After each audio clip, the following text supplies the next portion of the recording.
Et non, Télécable n'a pas aimé.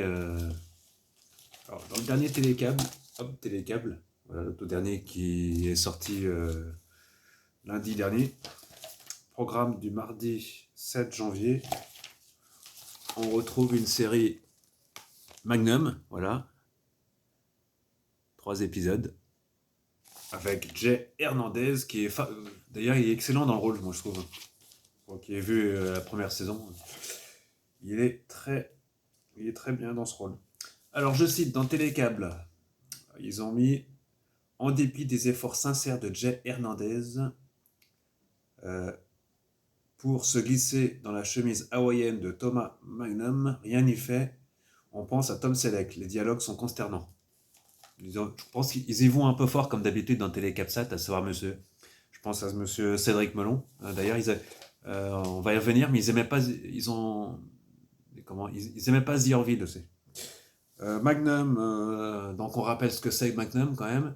On rappelle que Magnum, c'est une série télévisée de base de 162 épisodes de Glenn Carson et Donald Belisario, voilà, qui mettait en vedette un acteur formidable, à savoir Tom Selleck.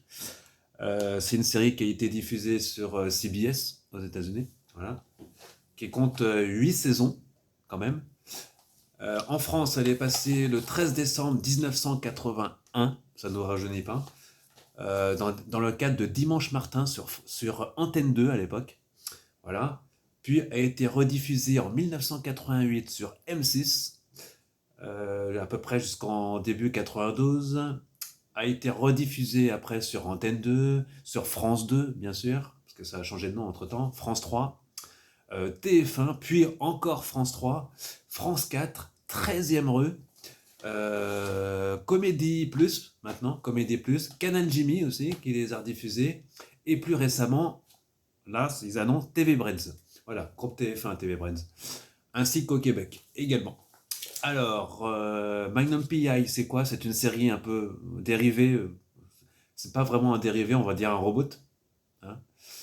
Euh, donc, un reboot diffusé depuis le 24 septembre 2018, toujours sur CBS. Je rappelle que CBS diffuse aussi la série Hawaii 5-0. D'ailleurs, ils ont un point commun, ces deux séries, déjà, ce sont les mêmes producteurs, et en plus, ça se passe dans la même ville. Donc, ils ont fait des crossovers un peu entre les deux. Voilà, je vous l'avoue, Hawaii 5-0 est peut-être un peu mieux que Magnum, parce qu'il y a plus, ça se regarde très facilement. Il y a des bonnes enquêtes et tout ça. On témoigne les audiences d'M6 chaque semaine.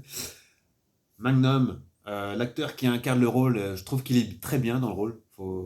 Différent de Tom Selleck, de toute façon on est dans un reboot, une forme de suite. Euh, voilà tout. Là on atteint, je crois qu'il y a une deuxième saison de production. 2 saisons, la série compte 2 saisons. TF1 a mis beaucoup de temps à diffuser la série. D'ailleurs, ils avaient fait l'annonce l'année dernière. Il y a un peu plus d'1 an, je crois, ils avaient dit qu'ils avaient diffusé. Ils ont attendu tellement longtemps que là, voilà, ça passe que le 7 janvier. Voilà, donc ça passe le mardi 7 janvier. Enfin, il n'est pas trop tôt, il n'est pas trop tard non plus pour passer à la série. Là, il y a 3 épisodes sur TF1, juste avant Chicago Police Département. Alors, TF1, j'y crois pas trop en audience, parce que ça va faire des grosses audiences. Ils ont attendu très tardivement. Aujourd'hui, les séries, il faut que ce soit diffusé rapidement. En témoignent les plateformes Netflix, Prime Video ou encore Canal OCS, etc. MyCanal OCS, Canal+, qui diffusent en général les séries très vite, quasiment en même temps que les États-Unis. On témoigne les bonnes audiences des séries, voilà.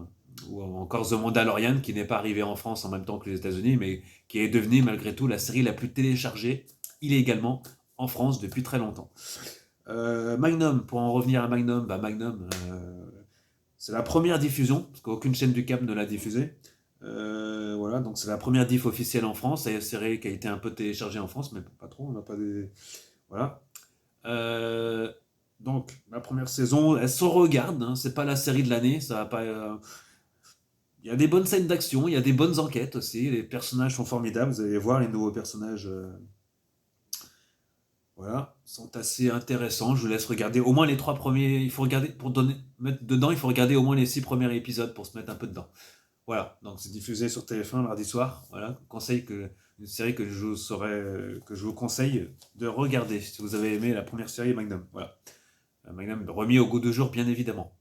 Autre Télécable, pour en revenir, n'avait pas aimé une autre série, The Orville, qui est actuellement diffusée sur Warner TV. D'ailleurs, Warner TV va rediffuser cette semaine, enfin la semaine prochaine plutôt, les épisodes de The Orville en reprenant la première saison et en rediffusant, je crois qu'ils vont diffuser par la suite la deuxième saison. Voilà. Aux États-Unis, il y a une troisième saison qui a été commandée, mais pas sur la Fox, mais sur Hulu. Hulu, qui fait partie aussi du groupe Disney. Voilà. Série beaucoup critiquée, The Orville. Il faut savoir que The Orville, c'est une version très pompée de Star Trek, la nouvelle génération, Star Trek Voyager. Hein. Faut savoir que Seth MacFarlane, il a quand même recruté les producteurs de Voyager et de Star Trek. Hein, quand même, on reconnaît voilà, beaucoup de noms, beaucoup de personnes qui ont travaillé sur Voyager, Star Trek, la nouvelle génération. Donc ça se ressent. C'est un pompé, c'est un peu adapté. Il reprend les scénarios, enfin les thèmes les plus forts de la nouvelle génération Voyager et Star Trek classique pour les retransposer dans une version très hilarante. Hein, c'est Seth MacFarlane, hilarante dans un univers, voilà, The Orville. Il y en a qui aimeront pas, c'est sûr, mais bon, très univers déjanté, j'allais dire. Alors parfois les scènes sont un peu trop fastoches, c'est sûr, voire du pipi caca, j'allais dire en humour, mais bon, on reste dans une série Fox, estampillé Fox en tout cas.